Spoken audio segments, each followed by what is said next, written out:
Lagab-labay apoy, baka rin masunog. Parang ito, ano kaya? Iba masunog ka yan, tingnan mo ay! Ay siya! Ay sunog, ang teacher mo ito! Kakapit na. Ay baka. Hinay-kay na ito daw!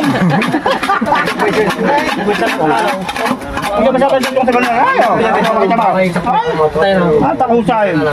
Masarap, napakabangaw. Nilamas na ng asay ng atay. Nilamas na ni Boss Undan. Ay mukhang nakapandali na naman ang ating paring Ador. Pati Tutong ay nilanta ka na. Kaya tara mga bossing, ating aalamin ang buong istorya. Papapasang ka ga? Manunulungan muna ako, ihatid mo muna mga bata ha. Oo. At doon ay may bangihan atay. Ay, stelo at tulungan pala. Kaya tara mga bossing, kayo sumama sa akin. Doon ay magaganap na birthday han. Tayo ay naimbitahan, kaya gagamitin naman natin ang ating masipag.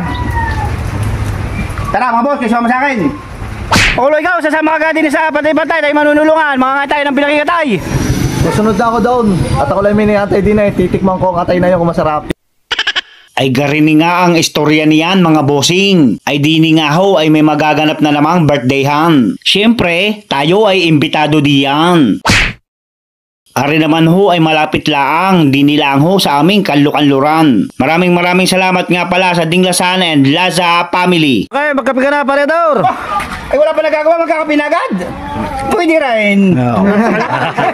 Kababait din nga ng tao rin ay wala ka pang ginagawa ay pagkakapihin ka na agad. At pagdating ko nga ho din ay nagdidikit na ng apoy, magpapainit na ho ng tubig aring ating paringalan. Ang manunulungan ay nag-abang dahil wala pa nga ho ang baboy, naroon pa daw ho sa silangan. Luto na pala ang 5 salop na sinaing, sinimula na hong ilagay sa silupain. Kahit nga ho nagkatotong ay sadyang napakasarap at napakabangaw.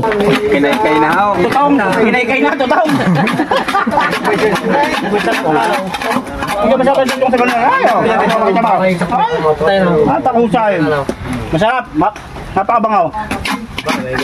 Ari na ho ang pinakaiintay ng ating mga manunulungan. Dumating na ho ang ating kakataying baboy. Ay sadya naman hong napakalaki kaya inihanda na ang panggarute. Gagarutihin na sa puwet. Hindi na ho natin ipapakita at baka tayo pa ang magarutay. Ay mahirap iyan, ika nga ng mamay dumaing. Di pa. Para ikaw, kasi pag na yung yan. Yung parang sa Jackson laban na laban na yan. Oo, kasi pag din yan na yung yan, ano? Sa sobrang lapit ng pagkakabidyo ko, din sa mga manok ay naaamoy ko na nga ang ipot. Sinimulan na rin hong kulisan yung mga manok ng ating mga kalalakihan dun ho sa manggahan. Kastar na pala ho ang baboy at iyang atay ay naandyan na at inaasinan. Iyan ay ang aking kanina pang iniintay ay siya, bangihin na.